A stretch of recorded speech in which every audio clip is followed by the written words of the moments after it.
So my guest today is Jay Darkmoore. Do you want to introduce yourself, Jay? Hello, my name is Jay Darkmoore. I'm an ex-police officer with just under 10 years experience, and I've been writing crime thrillers for a few years now. A couple of them hit the bestseller list, which I'm quite happy about. And I've recently released a police memoir detail about my time in the police and the things what I witnessed, and that seems to be doing okay so far. So it's been released about 2 weeks ago, so still quite fresh. I have a Springer Spaniel called Miles. I have a partner. I have a son. I'm a bit tired today actually because prior to doing this, I went to the gym and I did a 5 kilometer row, another row machine. Did a 5 kilometer row and then I went on a 4 mile run. So I'm a little bit tired, but Oh, other well, than that, well, you, I'm all well, right. you need to wake up because we want some juicy gossip. I'll do my best. So tell us a bit more about your books. What? In fact, first, why did you leave police? So I left the police for quite a few reasons, to be honest. The job started to change quite a lot. So when I first joined, it was a certain way, like you were actually able to make your own decisions and to use discretion, and the training you got, you actually used. So interacting with people was completely fine, and you were trusted to make the decisions what you needed to make. When I was, as time went on, it quite quickly became clear that um, they didn't trust the officers anymore. And not even, it's the wrong kind of phrase, really. Not in case they didn't trust them, but they didn't want to let the officers make their own decisions because the higher powers in the organisation had a remit what they wanted to push forward. For whatever reason, whether that was for statistics, whether that was for someone's own promotion, they were really heavily pressuring officers and sometimes like even disciplining officers if they wouldn't toe the line. So what I was often finding, Deb, was just very immoral decisions being made. People being arrested simply because the police were called sometimes, like regardless of if there's any evidence, any complaint. It was, well, the police have been called here, in particular if it was a domestic violence incident, somebody would come away in handcuffs, regardless of what happened after that, whether no matter the disruption that was caused, no matter the wider ramifications, even if there was any evidence of a criminal offence whatsoever, they were going, well, because it's classed as a domestic incident, we have to arrest. Well, just because it's a domestic incident doesn't mean you have to arrest. There's a necessity code that has to be fulfilled in order for arrest to be made. And what was happening was the unit I was on was initially set up to support the frontline officers that once they'd arrested, we would then take the case on and take it forward. And the idea was we would have a dedicated unit who would have the time and resources available to really give people the best service. Which on the face of it sounds really good, and initially it was. We got some great results, but then, as with a lot of organisations, when something working really well, they like to break it. So they broke the system, and then there was more pressure being put on the frontline officers to arrest for nothing, um, or what certainly seemed like nothing, then that they became the norm. So the frontline officers had very little morality and were basically just mindless drones being told, if you go here and they say X, Y, and Z, then you do X, Y, and Z. There was no nuance, there was no discussion, there was no actual decision making happening.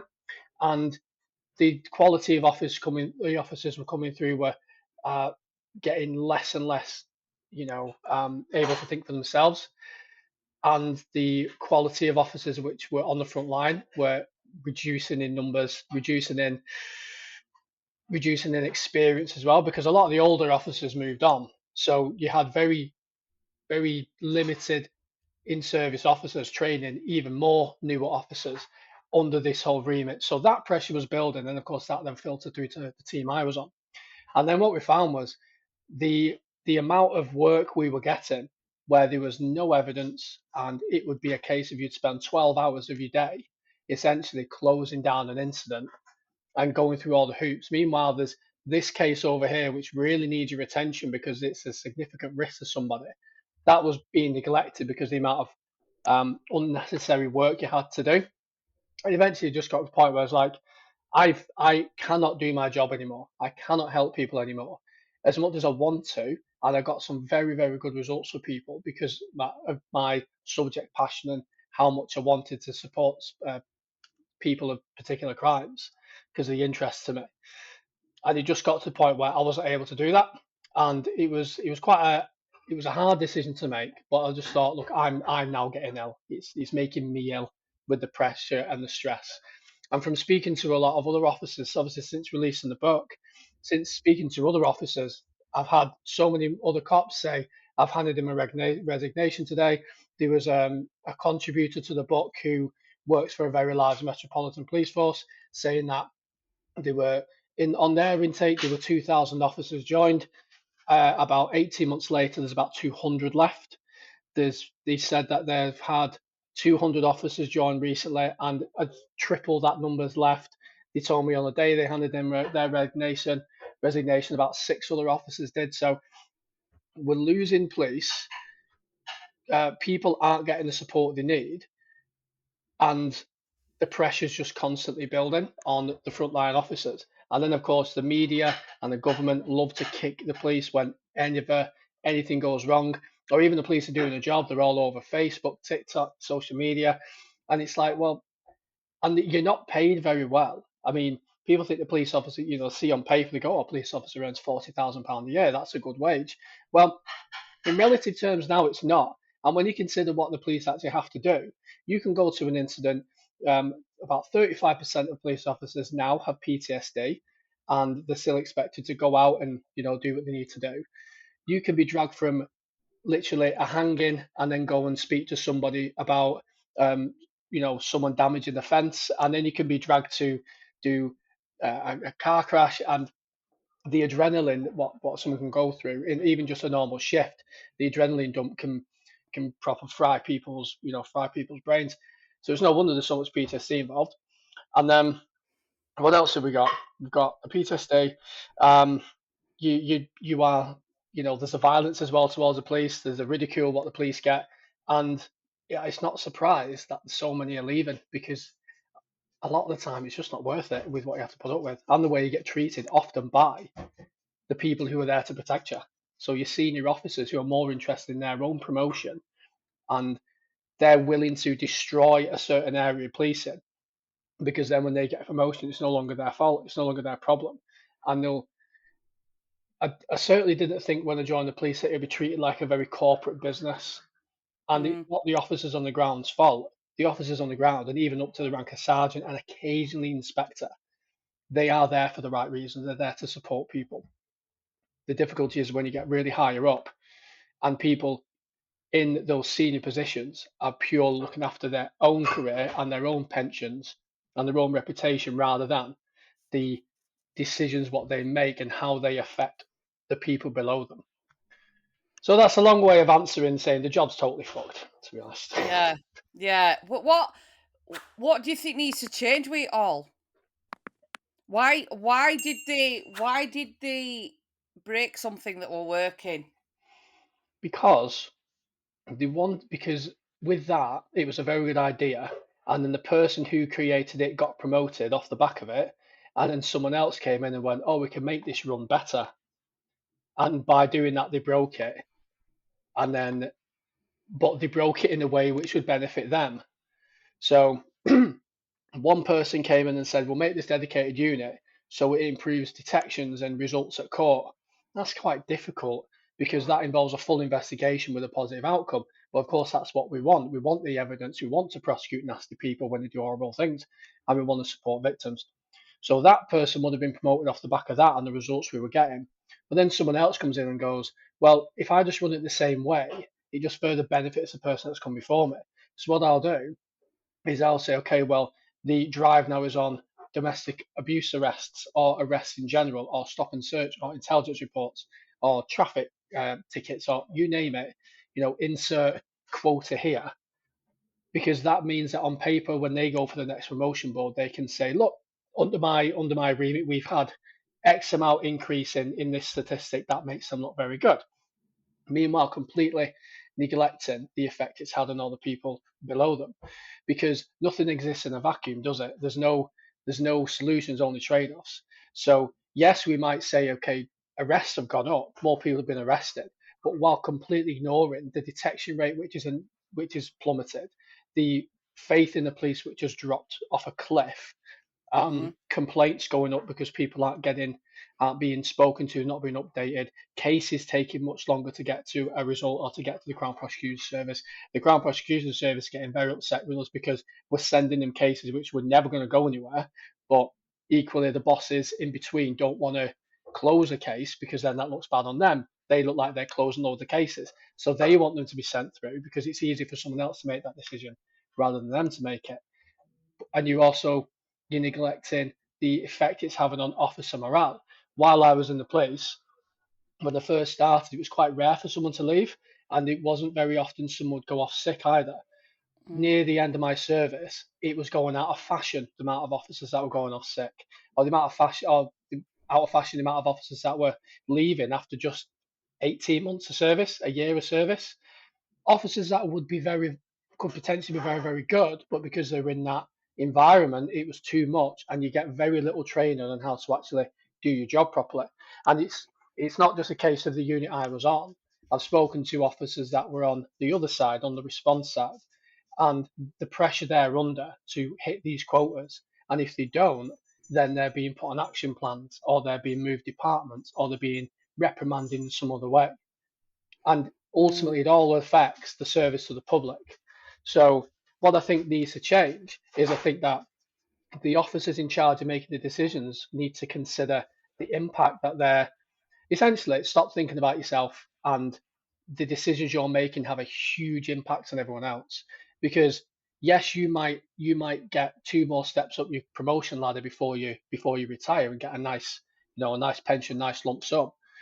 But what's the cost of that if under your control and under your management, you've lost 30% of police officers and the other 70% are extremely stressed, then the people who need the police and who call the police when they're required aren't going to get the service what they need, which further then tarnishes people's opinion of the police by going, well, the police are terrible, they didn't help me. It's not a Mm. case of they didn't help because they didn't want to. A lot of the times because they just didn't have time, they didn't have the resources. And it Yeah. gets to the point where we've got so much demand. You have to really be very picky and choosy on what it is you investigate. And of course, the difficulty with that is at the end of every incident, there's always somebody there. And to us, it might be okay, yeah, someone's been burgled or someone has the car broken into. There's very little evidence, but that's still somebody's life. And if they contact the police and go, this horrible thing's happened to me, and no one can go and see them, then to the police it might seem like something minor, but to that person it's the worst thing that's ever happened to them, and the people Mm. that are there to help them are nowhere to be seen. I have to say that I think the faith in police is like non-existent Mm, practically. Um, for all reasons you've said, it's like I don't know. I see feelings like a lot of time where they're putting women in serious, serious danger. By not putting that protection in place, not putting mhm. protection orders in place. Why wouldn't they use the protection orders that are there to be used? Do you think? I mean, in my experience, they were quite happy to put the protection orders in place because it classed as like a positive outcome. Because even though like a domestic violence protection order or something like that, um, in my experience, they were quite happy to put those in, or at least to request them anyway. Now, it's a superintendent who has to make that decision. In particular, with that bit of legislation, it's got to be a superintendent or above. A lot of the times, they've got a lot on, or they don't feel it's justified in order to restrict that person's freedom for that amount of time. And often with domestic violence protection notices, in my experience, the victim doesn't always support them. Now, that can be from a myriad of reasons. That can be due to fear. It can be due to lack of faith in the police. It could be for a number of reasons why that could happen. But in my experience, they do try and press them. But the difficulty is, so for example, I talk about a case in the book, and it was I can't remember his name. We'll call him Bill. Okay, so for example, Bill was a notorious domestic violence perpetrator. He had strangled, stalked, abused, sexually, you name it, he'd done it to this girl. Um, and we would always find him at her address. even when the orders were in place, because she would never support a complaint for a variety of reasons. And we would go there and we would find him in the address and we'd arrest him. You breach your order. This carries a maximum 2 year, a maximum, I can't remember what the exact penalty is for breaching domestic violence protection order. On paper, it looks really serious. He was going to court and he'd be getting a 50 quid fine, which he'd never paid because he wasn't working. And he even said once, "Oh, I know the judge. She'll let me off. She's all right, the judge." So I don't think it's necessarily the police not putting them into place. I think it's the courts not enforcing them when they're breached. If every time someone breached one of these orders, they got a 12-month sentence straight away. Like, Mm. no, you've took the piss. You're a serial domestic abuser. This is here for a reason. You've took the piss. Go to jail for even 6 months. 6 months. Go to jail. Um, you'd like to think that there'd be less people offending because literally for the 28 days he was under that order, you'd find him there probably about 25 out of 28 days Mm. when this was in order. So it's an absolute joke to some people because it's not enforced and the law is only as strong, the law is only as powerful as the ability to enforce it. And if we can't enforce it properly, then the paper's not worth what it's written on, Yeah, unfortunately. exactly. And like you said, there's victims who I've had victims turn around to me and say, you arrest him, but you just let him out. So why am I going to make a complaint? It's like I can completely empathize and understand why. It's not us. We present it to the court. The court goes, no, the prisons are too full. Here's a fine. Don't do it again. Knowing damn well they'll see him the next week. Yeah. So it's I think it's much of a broader issue with that. But when you think about the amount of money and resources that they could save in long run by a lot of time just implementing common sense and using laws that are there and toughen them up and clamp right down, they could reduce hell of a lot of it, couldn't they?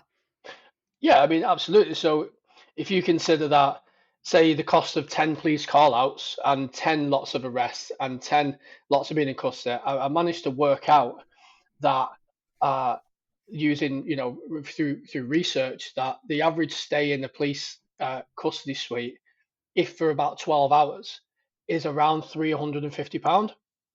Um, so, I mean, to be crude, that's like 10 days in prison. um, and if Yeah. someone's doing that multiple times, and that's just a custody fee. So there's lots of cost saving which can be done, a lot of better allocation of resources which could be done.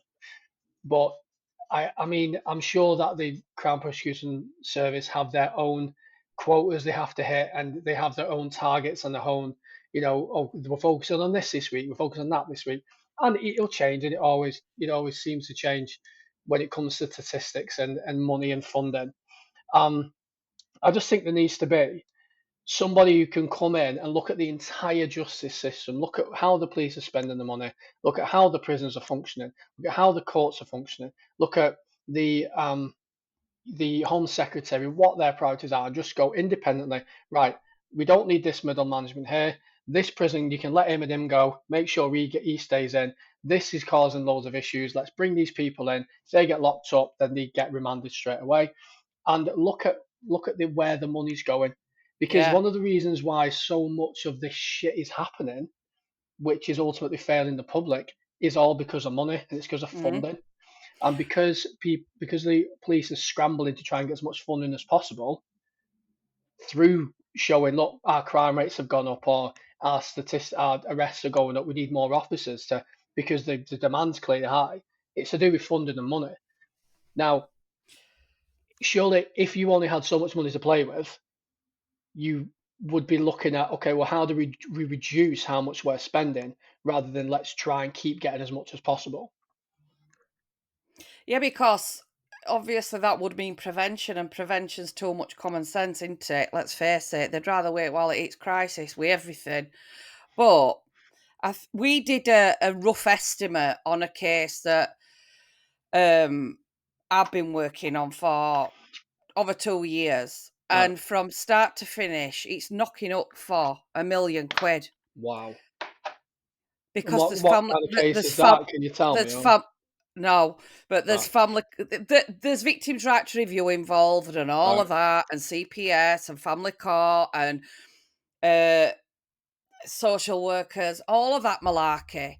So one victim, and it's knocking up for 1,000,000 quid, right? But then when you look at it, they could save so much of that at the first point of call, Hmm. but it's too much like common sense, isn't it? But if they started looking at that prevention side of it first, then it won't cost nowhere near as much, would it? Yeah. So if you can deal with the issue straight away, then that obviously that saves further money down the line. And it's not with you said victim there, it's one victim, it's one perpetrator which is obviously causing all of this. And if we deal with that perpetrator first, at the first, the first instance, then I mean, some people that they're an arsehole to the partner, they go too far, they get locked up. That's enough. They never do it again because they go, Mm, fucking hell, I'm never doing that ever again. That was horrible. I've got a criminal record now. I've had, I need to work on myself. Some people do that. Some people are just repetitive. They find people, they seek people out, and that one victim can become two, three, four, and it doesn't matter what courses they go in, like these anger management or better perpetrator relationship courses. courses, yeah. Yeah, don't matter how many of them they do. So some of them it's just like I'm here because otherwise I'm here because I get 3 months knocked off my prison sentence. That's the only reason I'm here. Mm, And it's also the inability to understand that what they're doing is wrong. Sometimes they don't. I don't know which is worse. Either you know exactly what you're doing is wrong and you keep doing it for some reason, or you don't know what you're doing is wrong, so you can't change your behavior because you don't understand what you're doing is wrong and how you affect people. I think a lot of it needs to start even earlier than that, Deb. I think a lot of it needs to start in the home when these people are kids, because to schools. Schools. It needs to schools, be yeah. it's schools, definitely. I mean, I think school's part of it, but I think some of it, a lot of it is even before the kid gets to school, because a lot of the time, by the time the kid hits school, they've always developed like a personality and stuff, and the kids are only there for 6 hours a day, which they're still spending the rest of the day, the other 18 hours at home, and if that home's dysfunctional, then they're going to pick up unhealthy traits, unhealthy coping mechanisms, as adverse childhood experiences, which can, cause things later down the line. There could be drug use, alcohol use, abusive parents. There could be a lack of love in the home. There could be a lack of relationships. There could be domestic violence in the household. So the child is witnessing this, or they're learning this sort of thing. There could be a myriad of things. And I think if we look at where okay, so little Jimmy at school, little Jimmy at home, his dad's absent. His mum's an alcoholic. Who's a sex worker to fund her alcohol habit. He's in and out of care. But by that point, it's by the time the kid's like 6 or 7, a lot of their life's kind of mapped out, unfortunately, Mm, unless they have some serious kind of intervention. Certainly, by the time they get to the teenage years, then it's less and less likely that they can turn their life around. yeah. It starts in the home, I think, and if we can inject services and money and support into people's homes when they are a dysfunctional household, and even if we can't look after them, even if we can't change that family, but we can remove the child and proper help and support the child while they're still young and able to change and learn that, okay, what I did witness isn't okay, and here's how to really be a good upstanding member of society, then you're reducing all that damage further down the line. I think by the time it gets to the police being involved, a lot of the time it can be too late for them, unless, like I said, they are just that exceptional case where they've been horrible, they've gone too far, and they get locked up or they go to jail, and that's enough. I mean, I've had cases before where they've I've dealt with them, and the perpetrator has been very not really well known. Yeah, they might have been locked up here and there for minor things, and then when you do a full investigation into actually their relationship, when it's gone boom, when crisis has happened, you investigated it, you've had the victim support on hand, and you managed to get them prosecuted and they've gone to prison. And then they come out of prison and you've never heard of them again because they've gone, I don't want to do that again. That's really Mhm, bad. Then the system's worked in that sense. Yes, we don't want them to get to that point, but when he reaches that point and the police and courts are then involved, and when he gets to that point and they don't reoffend, then you can say the system's worked. But for these repeat cases of people who are in and out of prison constantly doing, they're a serial domestic perpetrator, they are high risk, Marac meetings coming out the rears, then we need to look at, okay, well, could we have helped them before they got to that point? What was their home life like? Because the lad I mentioned before, who was constantly breaching his domestic order, his brother was the same. So it was the two of them. So therefore, clearly the issue was in the home when they were younger. Mm. So if we, and just think of the amount, say if they went to jail 20 times in their lifetime and they had X amount of police incidents and victims and everything else, if we could it would take a fraction of the amount of money which has been spent on keeping them away from people and keeping people safe from them to look after them in the home. What do you think about that? I think it's a tough one because which services would you put it on? Because social services and social workers haven't got a right cracking reputation either, have they? Um, That's the other issue. that's the thing, and it's so complex, isn't it? It's not sort of one box ticks all. It's Hmm. like, and this is problem. People are just another box ticking exercise, aren't they? Instead of looking at it individually and sort of communicating with that family, I think could be a start. Hmm. You know, and actually listen and see what's happening and see and work with them instead of like taking it totally out of their hands. There's some good social workers. You've got good and bad in all, haven't you? Yeah, of course. But Yeah. there's some pretty vile ones as well that you know they terrorize these families. They Hmm. really do.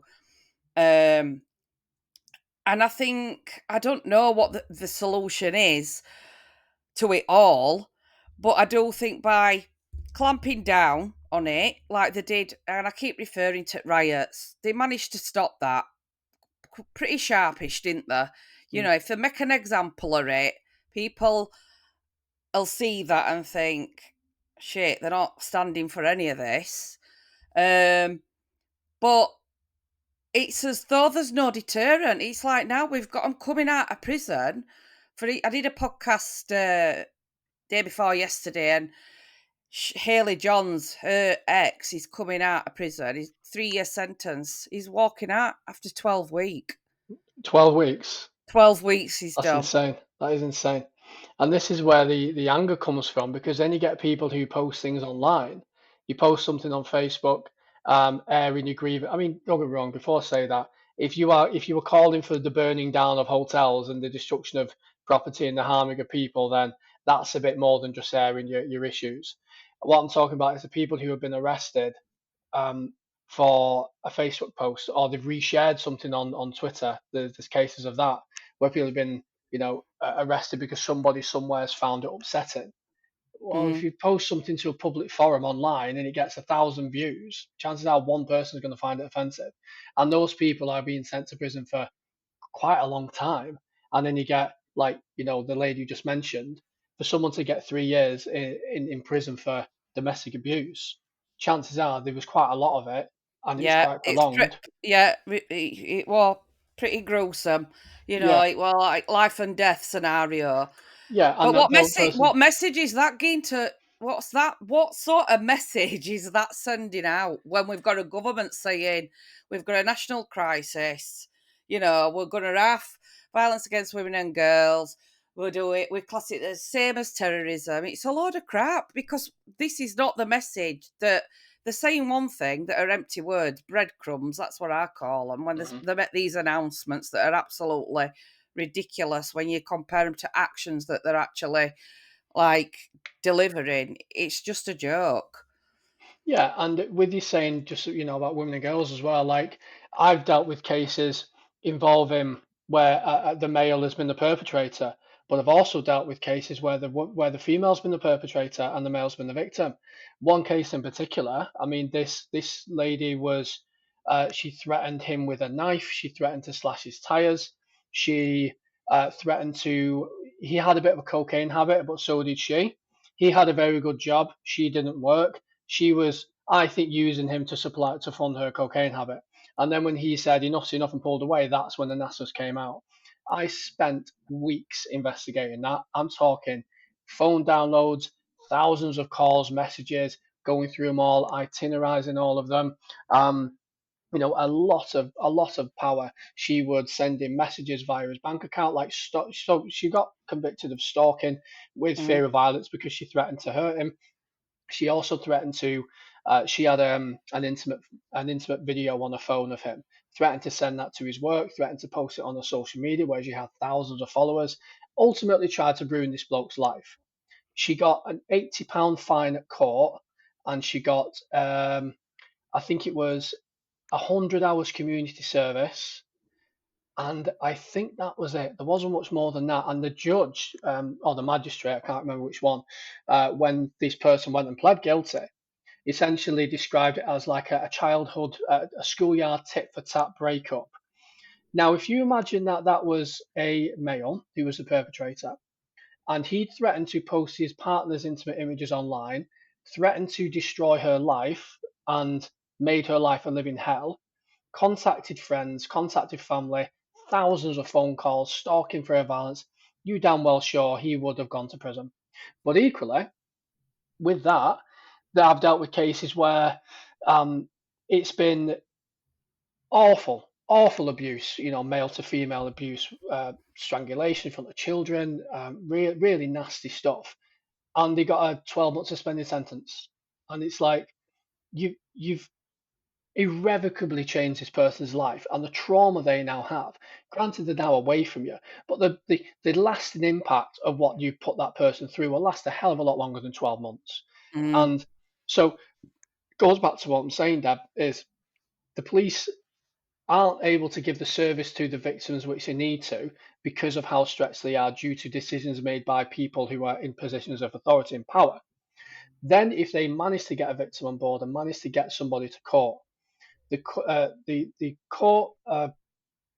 they will charge them, and then they'll go to court. And then when they go to court, they're not getting handed a decent sentence or anything which is remotely comparable to what they put their victim through. Never mind the amount of hours and time it's taken to investigate mm, a case to get it to that point when what the police have done.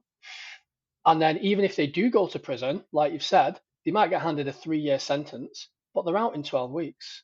yeah. What do you think about the case recently? I can't remember her name. It was really big in the media because it was to Tina do with Nash. Or it Tina no Nash. no, it was to do with hidden suicide. It was a hidden homicide. It was his name was Ryan Wellings, I believe, and Yeah, Kiana Dawes. that's Kiana the one. Dawes. What's your Yeah. thoughts on that one? Oh, well, I'll be honest with you. It cut, yeah, it It cut was deep. savage. That it was. I did a lot of research into that.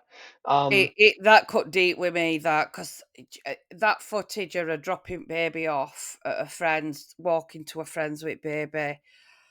Because I've lived it, I've been there, and Yeah, I know what her thought process were at yeah, that point. yeah, Um, she'd not see any other way out of it, yeah. and she'd contacted police, hadn't she? Yeah, 4 or 5 times, and I think he got arrested. He got arrested a couple of times.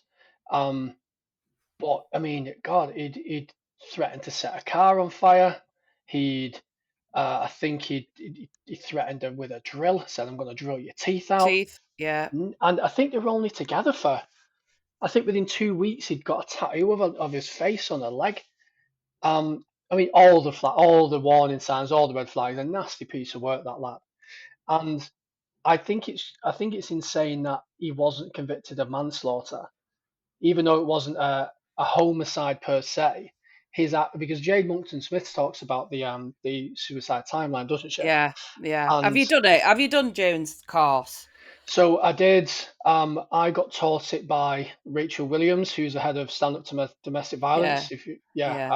amazing woman, absolutely incredible woman. I've chatted to her a few times. She's I love her. She sent me a signed book actually, a copy of her book, which was signed, Is so it was she? quite proper in it. Yeah, um, lovely lady. But she did when I was in the police. She used to do training, and it was by far the best, most in-depth course I've ever dealt with and ever had, and it's brilliant. And she covered it on that, and as a result of that, I read Jane Monckton Smith's book, which was the Control Relationships. What? end in murder or something like that. And I've done a bit of looking into the suicide timeline. Like I've seen it and I know the kind of stages and where it leads to. But an actual course taught by Professor Monkton Smith, no, I've not done that. But I've done a lot of research into the topic anyway. Mm. Brilliant, fascinating stuff. Through doing that, really made me much better at my job and made Yeah. me better at piecing together evidence and piecing together warning signs like a timeline. And Yeah. when it came to presenting the case to the CPS, so I had a case where the lad involved, really really nasty lad, he hadn't really been in any trouble. He'd never absconded from bail, anything like that. So I presented the case to the CPS as a remand candidate to keep him in. And the CPS lawyer basically took one look at the case and went, "You've actually got no chance. Am I remanding this guy? Like, there's no reason why I can't be on bail." And through me explaining everything to her and using like research backed up research, the timeline and everything else, she eventually conceded and she's like, "Actually, yeah, I think you do have a point here. He'll probably be released in the morning, but he'll be on a tag. And at least if he's on a tag, that gives the victim some comfort knowing that, okay, he's not in jail, but we know where he is." Yeah, And well, I've got a petition while we're on that subject. My okay, petition has been running since 22, okay, 23. Um, and it's where the tagged, but she has an app on her phone oh so right, that it alerts her and it also alerts the police at the same time.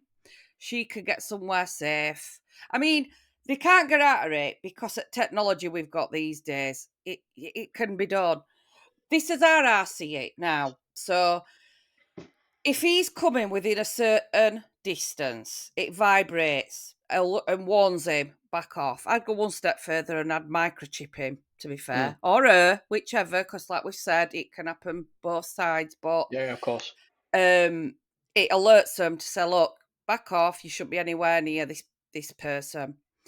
It alerts the victim at the same time. They can get somewhere safe. 999 police, straight there. If he's continuing to pursue, then lock him up. That's it. Done. yeah, yeah. Done. I think that's a You good won't option. you won't even have to investigate it. You won't have to piss about with trying to get orders in place.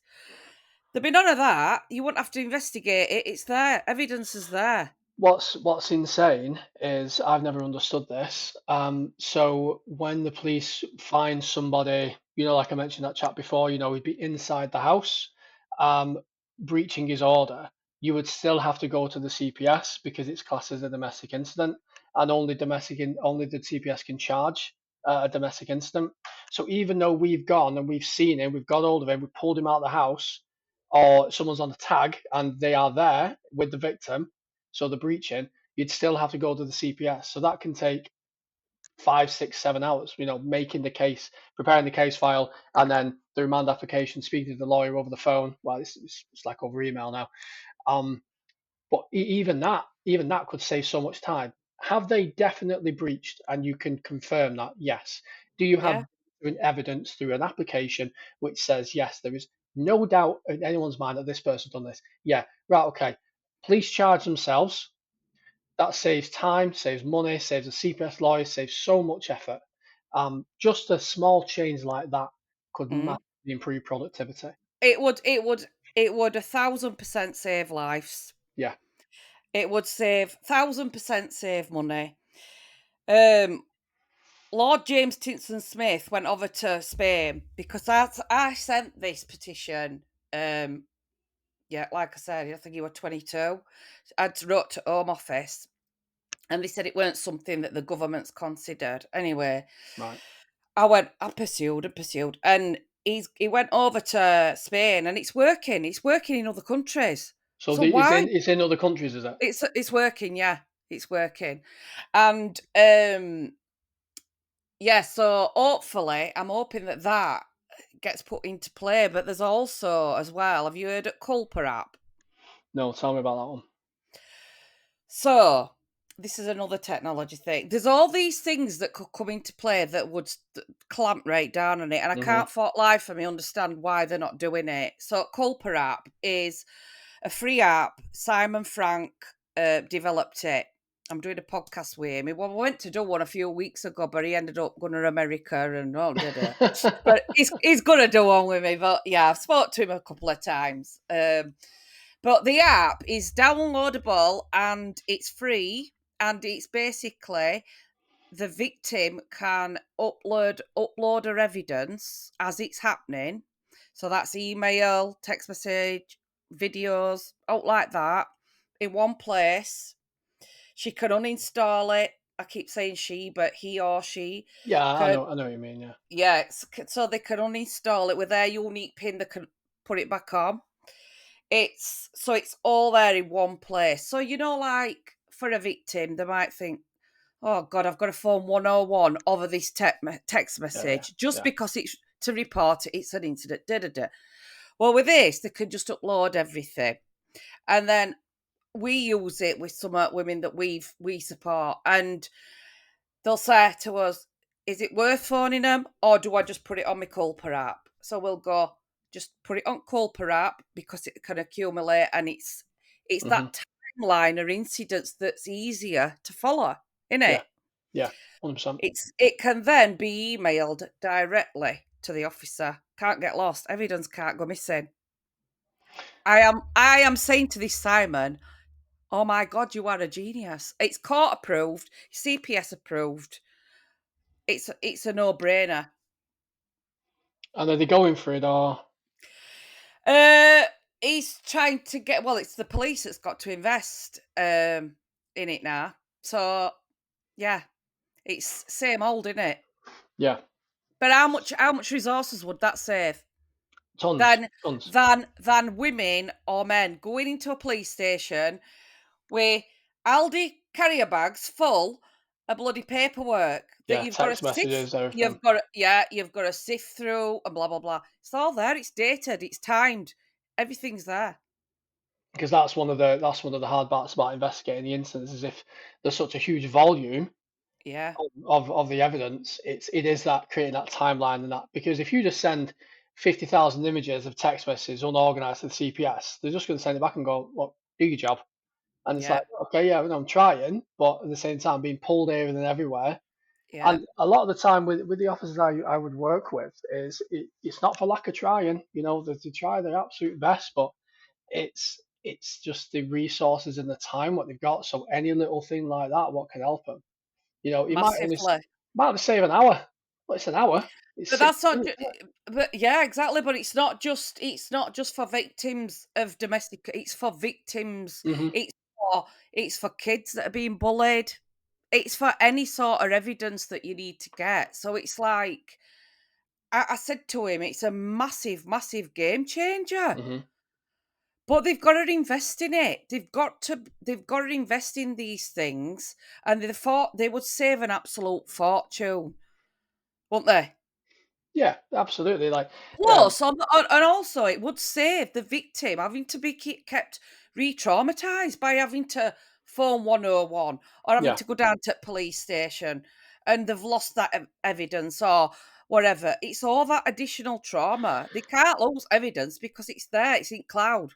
It's also that it's every time they call 999 or they call 101, they have to explain everything again. They Exactly. say, "Oh, I've got this Exactly. incident number. Okay, well, just tell me quickly what's happened." Yeah, but Yeah.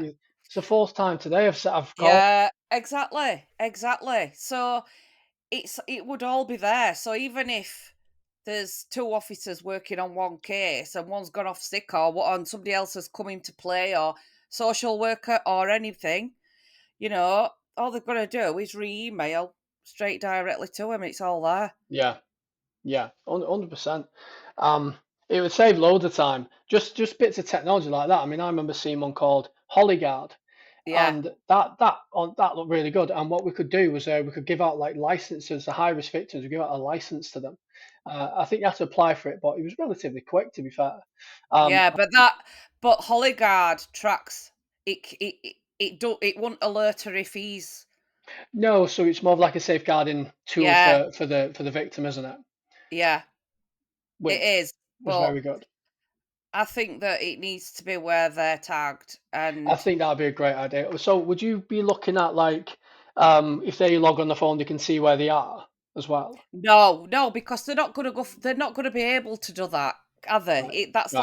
like a breach of human right, isn't it? Yeah, but that's the only What thing I was thinking. Yeah, no, so they wouldn't be able to see where they are all the time. Hmm. It's literally if he's starting to breathe, if he's coming within a certain distance. So, like Yeah. if non-molestation is 500 yards, for instance, if he's hit the 500 yard, it pops up on her phone because she's got that time. She's got that time then to get somewhere safe. She's got time to alert Hmm. people, and it's a no-brainer. Evidence is there. And if he, like I said, if he pursues that when he knows it's vibrated, don't go any closer. In fact, what it could do is give him a bit of an electric shock. uh, yeah, I think they might. I think they might be.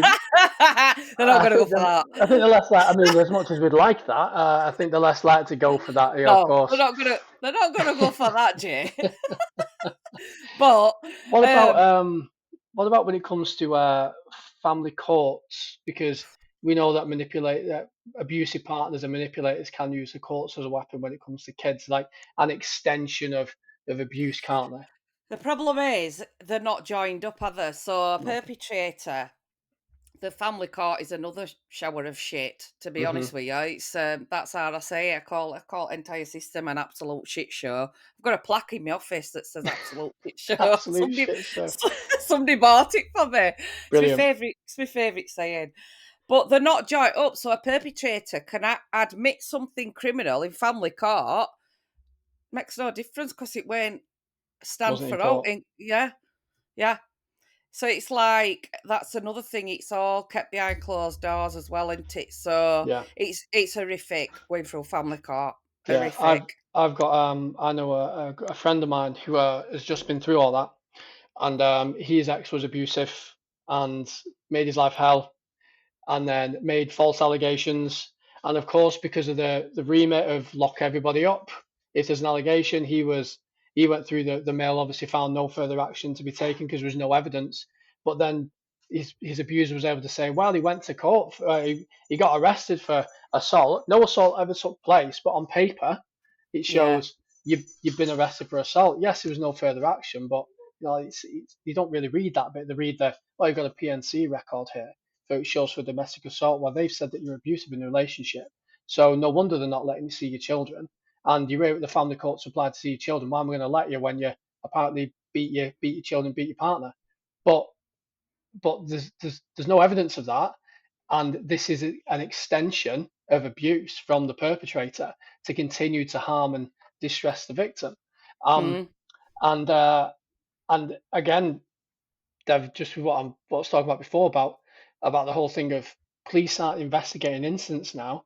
They are going and arresting people purely because an allegation is made, because of the pressure they're under from the higher ups above them, and months down the line, that can still be affecting that person. Like I've heard cops turn around and go, "Oh, don't worry, it'll be no further action anyway." Well, why are you arresting them then? Why are you not doing any kind of, why are you not looking at a different outcome? Separation or referrals or something like that. I mean, don't get me wrong. If you go and the victim doesn't want to play ball, but they've got a black eye and the guy's kicking, yeah, the two right, they're coming in. There's clearly mm. something gone on there. But if it's just a case of the neighbours called the police or somebody's called the police, I mean, I've had cases before where there was a lady and a bloke, and they hadn't seen each other in 2 years, but they were co-parenting, and the father's dropped the child off with the grandmother, and they've gone, oh, I believe such a body's doing an OnlyFans now, and has made like a derogative comment. The grandmother's then told the mother's then gone, she's called the police, and then he's she's said when they were together he was abusive and all the rest of it, and then the police have gone and arrested him. Now, where I've got a few things with that. Firstly, there's no necessity to arrest because they've not seen each other for 2 years. So, what evidence could you possibly try and secure by them being in custody at the time? And not only that, the disclosures she's made of controlling coercive behaviour were very loose anyway, and it wasn't even a crime at the time when they were together when she's making this allegation, because it only came in 2015, and there was just no offence whatsoever. But now, if she's then said, well, I can take him to family court now, and stop him seeing his kid off essentially a malicious allegation because she didn't like him, and he was arrested for an offence which didn't exist at the time, could never have been proved, and it was just a complete wrong decision. But then there should have been a fact finding, and that's the thing, because then there's other allegations that come into play then, and that there has to be a fact finding, and it's just, I mean, even in family court, they're not allowed to disclose anything that's happening in family court, so they're not allowed to disclose to police even. Right. They're not allowed to disclose to their advers. So when they're going through that journey, and it can be years and years and years, and it's horrendous. Even sometimes I've heard judges speak absolutely vile Yeah. to Yeah. victims. It's yeah, it's terrible. They can't speak to anybody about it, and it's the kids. Yeah. Because a It's lot of the time, well, like you say, a lot of the time in situations like that, it's children that are yeah, affected by it, and because of the trauma which is garnered as a result of the home, well, they might then either be maybe go on to be abused themselves, or they might become victims because they've developed like like a codependency due to an absence of care and love. And what do domestic abusers prey on? Vulnerable people who want to be cared for, or who yeah, are very empathetic, like they seek them out. yeah. Um, They so do. you're potentially breeding further problems down the line because you're not getting it right at the first instance. But I Mm, didn't know that you were I didn't know that you were unable to disclose things from family court. You've taught me something there. I didn't know mm, yeah. And I've told you about my petition, and I've told you about Culpa that. App. All right. I know. Yeah. This has been it's I'm learning things there. I thought I was going to come on and talk to you about some stuff, but turns out I'm the one learning things there. But definitely when we're done, Yeah. send me your petition thing. I'll 100% sign it. Yeah, yeah. Well, it's because we're with them their entire journey. As a police Hmm. officer, you only see that, you don't see what happens through family court and all that Yeah. scenario, Yeah. and that aftermath of what it's all done to them. Um, but yeah, but them two things could massively change the system as it is. So what And needs to happen for that's them what to come in? they need to start listening, and Yeah. put the funding in the right places. Yeah. It's one thing them It's being able to say there's an epidemic of violence women and girls, and we're gonna treat you like like home terrorism. Which I mean, I know Rachel such she says it's domestic terrorism, and I completely agree. It can completely destroy people's lives. Um, and there's a lot of very good charities out there, a lot of good work being done by advocates such as yourself and voices such as yourself in this space. And I think it's a very important thing people need to keep banging the drum over. we've just developed some training into workplaces, because that's Right. another massive one. If you've got a supportive employer, that is trained in it, that knows signs to recognise, and every single workplace should have a domestic abuse policy, the Hmm. same as an health and safety poster up. And there needs to be a procedure that needs to be followed, because it's it's it has to be everybody's business. The thing is, with coercive control and domestic abuse, a lot of it is behind closed doors. Yeah, And absolutely. a lot of time, while it's happening, victims don't know that it's happening to them a Yeah, lot of time, and they're yeah. seeking that validation. But they don't know who to talk to, and they don't know who to confide in, because that is why we created that building in town centre in Barnsley, because I wanted that building there as an open space, and men and women come in. It's a charity shop at front, and it's holistic treatments downstairs, and we've got an office space at back. And it has to be out there where people know where to go. And we can sign them to, we're at full capacity, but we can signpost or give them that advice, as to what to do. Because if you can't speak about something that's happening to you, It's like I did a podcast with Tim Woodhouse, and he did the report on suicide and domestic abuse. And it's been proven that there are more suicides than homicides. And my Right? answer to that were no shit, Sherlock. Yeah, Yeah. there's actually more, and that's to what we know about. A lot of them will not know about, Yeah, of but course. it's a bit like if you imagine being bullied every single day, Hmm. and not just for a short period of time. You are living that bullying, and there's no way of getting away from any of that bullying. Yep. Whether that's it is the cruelest thing ever. And if you've lived through that for years and years and years, eventually something's gonna get.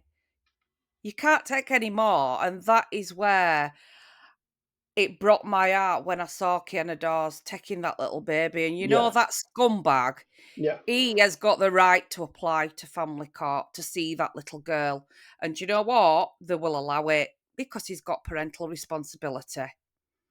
He is fully responsible for her death, and he will be allowed near that little girl. And he's openly said that he's going to apply for it. It's just another. It's just another screw you to the mum, isn't it? Another screw you to the Yeah, system. yeah, And yeah, yeah, it's okay. That's horrible. yeah. Yeah, Um. it's awful. But these bits you don't see. I've done loads of media, Jay. You only see 5-10 minute clips. Do you Yeah. know what I Yeah. mean? And this is why I want to do these podcasts, because Hmm. it does give people that further information. It's a reality, in it. None of it's Yeah. edited, so it needs to be exposed. Because if they don't start joining it all up, and they don't start listening to, they've got to start taking on board the negativity of it. I They've think got it to. was. I think it was a good point you made before about, you have a modern slavery policy, you have a human resources, you have this, you don't necessarily have a domestic violence policy in there, and with how big the statistics are, I think it's 1 in 6 men, 1 in 3 women, or 1 in 4 women. It's the male ones changing often as more research comes in, but the women ones generally stay quite the same. That's Mm, generally, I think, 1 in 3 or 1 in 4 will experience at some point. Well, why the hell is this not just a policy anyway? If you are suffering with, or another thing is that it's there's a couple of things what you said there. The first one is about the policy in the workplace, and the second one is recognizing the signs. And a lot of the time, you don't know it when you're in it. I mean, I've been through it, and I was a police officer going and dealing with these cases, mm. and in my head, I'm going, yeah, she does that.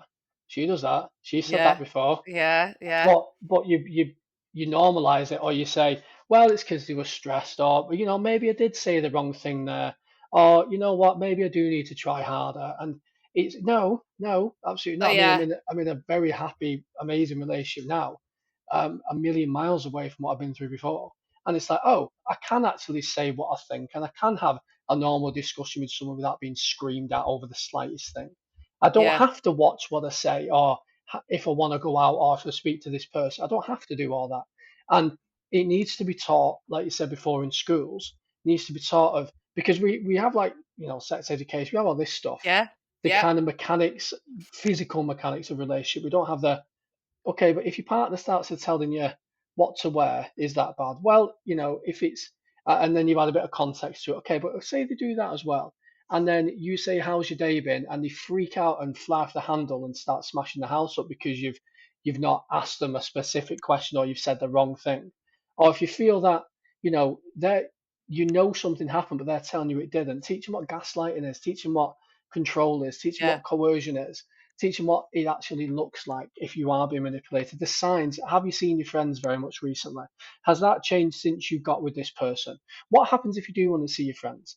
Like, look at the dash questionnaire. Look at the questions around that, mm, and make yeah. curriculum surrounding that. We need to change the entire perception around, so it has to be spoke about. It's Yeah. still that taboo subject that people tend their voices lower, and if you Hmm. even mention it, but it has to be. I've always said, if children are old enough to learn about sex, then they're old enough to learn about what boundaries are Hmm. and what healthy and unhealthy relationship looks like. Definitely.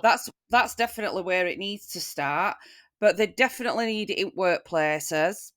There's so much that could be implemented into workplace that would make it a lot better. We've had Oh, employers with women we've supported that have given advance on the wages so that they've been able to get a bond for flat, and we've that's worked good. with That's we've really worked good. with employer, and they there's some amazing employers out there that can help. If they Hmm. don't know, if they don't know all about it because police have been involved and nobody's talking about it, Hmm. how can they help? There's a story I want to tell you now about just where an employer has massively failed somebody that was a contributor to the book. This person was a police officer, and you would think that the police, if the police notice one of their own officers is going through DA, considering the emphasis they put on investigating DA, that they will be fully supported. That is not what happened. So what happened was this person, they were in a relationship, quite a controlling relationship, and then they started to disclose it to the colleagues. The colleagues did the right thing. They raised it to management, and the person perpetrator was ended up being arrested. But during that time period, the there were certain things what this person needed to do, such as declaring a new partner, vetting. The perpetrator said, "You're not telling them who I am," so they lied and they said, "Oh, I've not got a partner." They said basically, "You're not going to work tomorrow. We're going on holiday for a few days. Telling me sick." So then they had to lie and say, "Oh, I'm not well," because it was a choice between either pissing off your employer or pissing off the person that's abusing you. You're gonna really pick the employer, aren't you? You're not going to put yourself in. So every decision what they made was to do with safety and to do with looking after themselves. Anyway, um, as a result of the arrest, this person was then rendered homeless because they were bailed back. The perpetrators bailed back to their home. So the victim was couch surfing, sofa surfing. Yeah, The employer basically said, because it happened in a different force, we're not treating you as a victim, we're treating you from a management point of view. So there was no support from the home force. The other force which dealt with it, because they wouldn't make a complaint because of fear and fear of repercussions, because they'd lied to the employer, the case didn't go any further. So we have a person who's been let down by not only the prosecuting force, which of course they can only work with what they've got, but more importantly, the force which they were with, which was so heavily um, advocating for supporting victims of domestic violence, had a police officer themselves who was going through it, and they treated them like a victim. They treated them like a suspect because they then found out that they had told these lies, and that was a breach of professional standards, and they were dismissed as a result. So because this person had been trying to survive in a DA relationship, they didn't mm, give two shits about that. All they saw was, well, you've lied to us, and therefore you can't be a cop because you have to be honest. Okay, well, on the face of it, yes, but now let's look at the reasons why, and let's look at the wider impact. And now you've not only failed a victim of DA, you've now sacked them, and yeah, now they have no money and they have no house. So you tell me where at any point you were actually protecting victims of DA, other than it looks good on the spreadsheet when you put people in handcuffs. Where's the actual care in that? yeah, When it's one of your own and they've reported it to you and you've done nothing, and because the victim didn't want to make a complaint, you've seen her as being culpable in the abuse, which is disgusting in itself. mm, And then you've reprimanded them and dismissed them as a result of them being a victim. yeah, So yeah, the hypocrisy and the disgust in that just in that one incident is awful. yeah, yeah. There is a lot to be done, but it's doable, and it's bloody doable a lot quicker than 10 years. I could tell you that. Yeah, They need somebody in there with some chuffing common sense, for God's absolutely. sake. And it's not that. It shouldn't be about the money side of it. It's about the lives that they could save. Yeah. You know, these women won't be. There's 2 to 3 women per week murdered, Hmm. and they've said there's 3 plus taking their own lives, and the link is there where there's domestic abuse involved. these statistics are really high, but I've always said they're not a true reflection because we're never No, going to get a true reflection of it, are we? no. Um, It's a but best guess essentially. yeah, but I would lay money on it that it's hell of a lot more than that. Yeah. Hell of a lot more. It's certainly the Um, suicide aspect. The yeah, homicide you definitely. can kind of, you can say that's relatively solid, but certainly the suicide aspect, yeah, 100%. Yeah. When it comes to that. I could talk to you all night, Jay, but I know, right? make sure you keep in touch, won't you? I definitely will. Yeah, I've really enjoyed this. It's been lovely. Yeah, it's been good talking to you. So yeah, we'll have to do another one Can't when wait. we've got Really, time. yeah, can't wait. Where you've got your next book out. well, well, I mean that's in the process. I mean, I'm a thriller writer by heart. I've written loads of thrillers, and then I started writing this one. It's just people are really interested in the subject, I suppose. So I definitely will write more thrillers, and I think there'll definitely become a second police book coming, definitely, because the amount of people that message me going, let me tell you about what I've been through. Let me, there's too many stories out there to ignore. So yeah, I think the Yeah, second book will just write itself, and I'm looking forward to getting started on it. yeah, brilliant. And of course, Keep I'd be going. more than happy if you wanted to do a bit of contribution yourself to it to highlight what's going on. So more than happy with Well, I think I spilled my beans on here. I get in. Well, do you know what? They did. A lot of them don't like me because I do tell truth. I do tell truth of what's happening, and it's not right. If But something's with not this kind of right, subject, you can't sugarcoat it, can you? And this is one of the reasons no, why I love Rachel Williams so much, is because she will call a spade a fucking spade. You know? exactly. She's as brutal as me, I think, and it has to be that way. Yeah, Not here to be liked. We're here to get the proper support and protection in place, aren't we? And do the right thing. That's it. definitely. Well, I mean, I know I can't help in a massive way, but I mean, send me the uh, Uh, it's gone. Petition. That's the Petition. one. I was thinking survey. It's not survey. I couldn't think of the word. Yeah, No, it's not. send us your petition. Send us everything else, and we're more than happy It's to help you with it. it's our website, Jay. Right. So Okay. it's Resolute Support Resolute Services support. UK. Yeah. So it's Wonderful. on there. Yeah. Yeah, I'll get that All done. right then. I'll speak to you soon.